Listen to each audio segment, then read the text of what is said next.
ابن حارثہ خالد رضی اللہ عنہ نے فتح کی مسرت سے لبریز لہجے میں مثنہ بن حارثہ سے کہا کہ اللہ نے تیری ہر خواہش پوری نہیں کرتی۔ لاریب لاریب مثنہ بن حارثہ نے جوشیلے لہجے میں کہا، کفار کی آنے والی نسلیں کہیں گی کہ مسلمانوں نے ان کے آباء و اجداد پر بہت ظلم کیا تھا، اور ہماری نسلیں انہیں اپنے اللہ کا یہ فرمان سنائیں گی کہ جس پر ظلم ہوا وہ اگر ظالم پر ظلم کرے تو اس پر کوئی الزام نہیں۔ تو نہیں جانتا ولید کے بیٹے، ان آتش پرستوں نے اور سلیب کے پجاریوں نے جو ظلم ہم پر توڑے ہیں، تو نہیں جانتا، تو نے سنے ہیں، ہم نے سہے ہیں، اب یہ لوگ اللہ کی گرفت میں آ گئے ہیں۔ خالد رضی اللہ عنہ نے کہا، لیکن حارثہ کے بیٹے، میں ڈرتا ہوں تکبر اور غرور سے، دل میں بار بار یہ ارادہ آتا ہے حج پر جاؤں، میں خانہ کعبہ میں جا کر اللہ کا شکر ادا کروں گا کہ اللہ مجھے یہ موقع دے گا کہ میں اپنا یہ ارادہ پورا کر سکوں۔ تو نے ارادہ کیا ہے تو اللہ تجھے ہمت بھی دے گا، موقع بھی پیدا کر دے گا، مثنہ نے کہا۔ کچھ دیر بعد تمام سالار خالد رضی اللہ عنہ کے سامنے بیٹھے تھے، اور خالد رضی اللہ عنہ انہیں بتا رہے تھے کہ اگلا ہدف زمیل ہے۔ جاسوسوں کو زمیل بھیج دیا گیا تھا۔ پہلے یوں ہوتا رہا ہے کہ ایک جگہ ہم حملہ کرتے تھے تو دشمن کے آدمی بھاگ کر کہیں اور اکٹھے ہو جاتے تھے۔ خالد رضی اللہ عنہ نے کہا، اب ہم نے کسی کو بھاگنے نہیں دیا، سنا سے شاید ہی کوئی بھاگ کر زمیل پہنچا ہو، لیکن زمیل خالی نہیں، وہاں بھی دشمن موجود ہے اور وہ بے خبر بھی نہیں ہوگا۔ کل رات زمیل کی طرف کوچ ہوگا اور اگلی رات وہاں اسی قسم کا شب خون مارا جائے گا۔ تاریخوں میں یہ نہیں لکھا کہ سنا میں خالد رضی اللہ عنہ نے کس سالار کو چھوڑا۔ سورج غروب ہوتے ہی مسلمانوں کا لشکر زمیل کی سمت کوچ کر گیا۔ ساری رات چلتے گزری، دن نشیبی جگہوں میں چھپ کر گزارا۔ سورج کا سفر ختم ہوا تو مجاہدین اپنے ہدف کی طرف چل پڑے۔ زمیل میں بھی دشمن سویا ہوا تھا، سنتری بیدار تھے۔ یہاں بھی کشتی سنتریوں اور دیگر سنتریوں کو اسی طریقے سے ختم کیا گیا جو مزیحی اور سنا وغیرہ میں آزمایا گیا تھا۔ مسلمانوں کی ترتیب وہی تھی، یعنی ان کا لشکر 3 حصوں میں تقسیم تھا۔ یہ شب خون بھی پوری طرح کامیاب رہا۔ مورخ لکھتے ہیں کہ کسی ایک بھی آدمی کو زندہ نہ نکلنے دیا گیا، یہاں بھی عورتوں اور بچوں کو الگ کر لیا گیا تھا۔ سالار ابو لیلہ نے بلال بن عقبہ کے متعلق معلوم کیا، پتہ چلا کہ وہ ایک روز پہلے یہاں سے نکل گیا تھا۔ یہ بھی پتہ چلا لیا گیا کہ زمیل سے تھوڑی دور رضاب نام کی ایک بستی ہے جس میں عیسائیوں کی خاصی تعداد جمع ہو گئی ہے، اور ان کے ساتھ مدائن کی فوج کے 1-2 دستے بھی ہیں۔ خالد نے 2 حکم دیے، ایک یہ کہ سنا سے مال غنیمت اور دشمن کی عورتوں اور بچوں کو زمیل لایا جائے، دوسرا حکم یہ کہ فوری طور پر رضاب پر حملہ کیا جائے۔ آتش پرستوں کا لڑنے کا جذبہ تو جیسے بالکل سرد پڑ گیا تھا۔ مسلمان 3 اطراف سے رضاب پر حملہ آور ہوئے، لیکن یہ گھونسا ہوا میں لگا۔ رضاب بالکل خالی تھا، پتہ چلتا تھا کہ یہاں فوج موجود رہی ہے، لیکن اب وہاں کچھ بھی نہ تھا۔ اپنے باپ عقہ بن ابی عقہ کا بیٹا بلال بھی لاپتہ تھا۔ فوج کا ایک سوار دستہ دور دور تک گھوم آیا، دشمن کا کہیں نام و نشان نہیں ملا۔ آخر فوج واپس آ گئی۔ سنا کی عورتیں زمیل لائی جا چکی تھیں، مال غنیمت بھی آ گیا۔ خالد رضی اللہ عنہ نے خلافت مدینے کا حصہ الگ کر کے باقی مجاہدین میں تقسیم کر دیا۔ ابو لیلہ نے صحابہ کو بلایا، بلال بن عقہ یہاں سے بھی بھاگ گیا ہے۔ ابو لیلہ نے اسے کہا، اس نے اپنے باپ کے خون کا انتقام لینا ہوتا تو یوں بھاگتا نہ پھرتا، کہ اب بھی تو اس کا انتظار کرے گی؟ میں اپنی مرضی سے تو کچھ بھی نہیں کر سکتی۔ صحابہ نے کہا، ابو لیلہ خالد رضی اللہ عنہ سے بات کر چکے تھے۔ مورخ لکھتے ہیں کہ اس لڑکی کی خوبصورتی اور جوانی کو دیکھ کر سب کا خیال یہ تھا کہ خالد رضی اللہ عنہ اس سے شادی کر لیں گے۔ صحابہ کی یہ خواہش کی پوری ہو سکتی تھی کہ وہ سب سے زیادہ بہادر اور بے خوف آدمی کی بیوی بننا چاہتی ہے، لیکن خالد رضی اللہ عنہ نے کہا کہ مجھ سے زیادہ بہادر موجود ہیں۔ چنانچہ خالد رضی اللہ عنہ نے اس پیغام کے ساتھ مال غنیمت اور عورتیں مدینہ کو روانہ کر دیں۔ جو دستہ مال غنیمت کے ساتھ بھیجا گیا، اس کے کماندار نعمان بن ابی عوف شیبانی تھے۔ انہوں نے صحابہ کے متعلق مدینہ میں بتایا کہ یہ لڑکی کون ہے، کیسی ہے اور اس کی خواہش کیا ہے۔ مورخوں کے مطابق صحابہ کو حضرت علی رضی اللہ عنہ نے خرید لیا۔ صحابہ نے بخوشی اسلام قبول کر لیا اور حضرت علی رضی اللہ عنہ نے اس کے ساتھ شادی کر لی۔ حضرت علی رضی اللہ عنہ کے صاحبزادے عمر اور صاحبزادی رقبہ صابحہ کے بطن سے پیدا ہوئی تھیں۔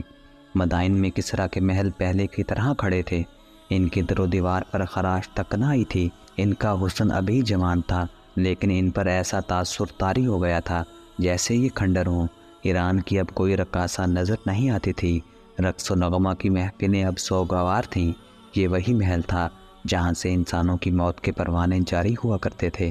یہاں قواریوں کی عصمتیں لٹتی تھیں، رعایا کی حسین بیٹیوں کو زبردستی نچایا جاتا تھا۔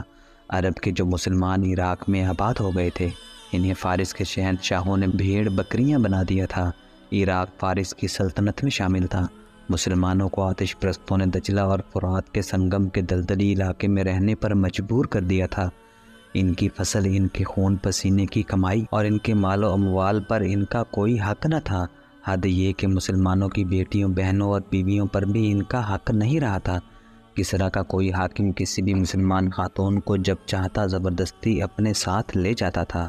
یہی وہ حالات ہوتے ہیں جو مثنیٰ بن حارثہ جیسے مجاہدین کو جنم دیا کرتے ہیں۔ مثنیٰ بن حارثہ کو پکڑ کر قتل کر دینے کا حکم انہی محلات میں جاری ہوا تھا، اور اب ان محلات میں یہ خبر پہنچی تھی کہ مدینہ کے مسلمانوں کا لشکر فارس کی سرحد میں داخل ہو گیا ہے۔ تو یہاں سے فرعونوں جیسی آوازیں اٹھی تھیں کہ عرب کے ان بدوؤں کو یہ جرت کیسے ہوئی۔ تھوڑا ہی عرصہ گزرا تھا کہ فرعونوں کے ان محلات میں موت کا سناٹا طاری تھا۔ ان کا کوئی سالار مسلمانوں کے سامنے نہیں ٹھہر سکا تھا۔ نامی گرامی سالار مارے گئے تھے، اور جو بچ گئے تھے وہ بھاگے بھاگے پھر رہے تھے، مدائن کو بچاؤ۔ اب کسریٰ کے محلات سے بار بار یہی آواز اٹھتی تھی، مدائن مسلمانوں کا قبرستان بنے گا۔ یہ آواز ہارے ہوئے سالاروں کی تھی۔ وہ مدائن پر حملے کی جرت نہیں کریں گے۔ کیا تم اب بھی اپنے آپ کو دھوکہ دے رہے ہو؟ کسریٰ کا جانشین کہہ رہا تھا۔ کیا وہ مدائن تک آنے کی جرت نہیں کریں گے، جنہوں نے چند دنوں میں 4 میدان اس طرح مار لیے ہیں کہ ہماری تجربہ کار فوج کو ختم کر ڈالا ہے؟ ہماری فوج میں رہ کیا گیا ہے؟ ڈرے ہوئے شکست خوردہ سالار اور اناڑی سپاہی۔ کیا کوئی عیسائی زندہ رہ گیا ہے؟ مدائن کو بچاؤ۔ خالد کی منزل مدائن ہی تھی۔ مدائن فارس کی شہنشاہی کا دل تھا، لیکن مدائن پر شب خون نہیں مارا جا سکتا تھا۔ خالد رضی اللہ عنہ جانتے تھے کہ مدائن کو بچانے کے لیے کسریٰ ساری جنگی طاقت داؤ پر لگا دیں گے، اور خالد رضی اللہ عنہ یہ بھی جانتے تھے کہ غیر مسلموں خصوصاً عیسائیوں کے چھوٹے چھوٹے قبیلے بھی ہیں جو کسی لڑائی میں شریک نہیں ہوئے۔ خطرہ تھا کہ آتش پرست ان قبیلوں کو اپنے ساتھ ملا لیں گے، اور مدائن کے ارد گرد انسانوں کی بڑی مضبوط دیوار کھڑی ہو جائے گی۔ اس خطرے سے نمٹنے کے لیے ضروری تھا کہ ان قبیلوں کو اپنا وفادار بنا لیا جائے۔ اس مقصد کے لیے خالد رضی اللہ عنہ نے اپنے الچی مختلف قبیلوں کے سرداروں سے ملنے کے لیے روانہ کر دیے، صرف یہ دیکھنے کے لیے کہ یہ لوگ سوچتے کیا ہیں اور ان کا رجحان کیا ہے۔ ان قبیلوں پر ہماری دھاک بیٹھی ہوئی ہے۔ ایک جاسوس نے خالد رضی اللہ عنہ کو تفصیلی اطلاع دی۔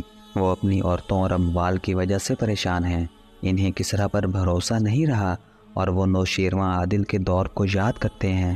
ایک الچی نے آ کر بتایا وہ مدائن کی خاطر لڑنے پر آمادہ نہیں۔ انہیں معلوم ہو گیا ہے کہ بنی تغلب، نمر اور ایاد جیسے بڑے اور جنگجو قبیلوں کا کیا انجام ہوا ہے۔ وہ اطاعت قبول کرنے کے لیے تیار ہیں۔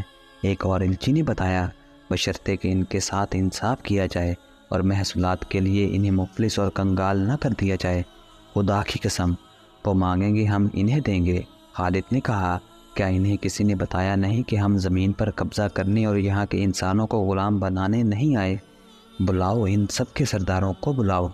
1-2 مورخوں نے لکھا ہے کہ خالد رضی اللہ عنہ نے عراق کے طول و عرض میں جگہ جگہ حملے کر کے اور شب خون مار کر تمام قبیلوں کو اپنا موتی بنا لیا تھا۔ یہ صحیح نہیں۔ حقیقت یہ ہے کہ جو زیادہ تر مورخوں نے بیان کی ہے، خالد رضی اللہ عنہ نے دوستی کا ہاتھ بڑھا کر ان قبیلوں کو اپنا اتحادی بنا لیا تھا۔ ان کی اطاعت قبول کرنے میں خالد رضی اللہ عنہ کی دہشت بھی شامل تھی۔ یہ خبر صحرا کی آندھی کی طرح تمام تر قبیلوں کو پہنچ گئی تھی کہ مسلمانوں میں کوئی ایسی طاقت ہے جس کے سامنے دنیا کی کوئی بڑی سے بڑی فوج بھی نہیں ٹھہر سکتی۔ ایرانیوں کے متعلق بھی انہیں معلوم ہو گیا تھا کہ ہر میدان میں انہوں نے مسلمانوں سے شکست کھائی ہے اور عیسائیوں کو آگے کر کے خود بھاگ کر آتے رہے ہیں۔ ان کے علاوہ ایران کے بادشاہوں اور ان کے حاکموں نے انہیں زرخرید غلام بنائے رکھا اور ان کے حقوق بھی غصب کیے تھے۔ خالد رضی اللہ عنہ نے ان کے ساتھ دوستی کے معاہدے کر کے ان سے اطاعت بھی قبول کروا لی اور انہی میں سے اعمال مقرر کر کے مواصلات وغیرہ کی فراہمی کا بندوبست کر دیا۔ انہیں مذہبی فرائض کی ادائیگی میں پوری آزادی تھی۔ ان لوگوں نے یہ بھی دیکھ لیا کہ مسلمان ان کی اتنی خوبصورت عورتوں کی طرف آنکھ اٹھا کر بھی نہیں دیکھتے تھے۔ خالد رضی اللہ عنہ نے ان کے ساتھ معاہدے میں یہ بھی شامل کر لیا کہ مسلمان ان کی حفاظت کے ذمہ دار ہیں۔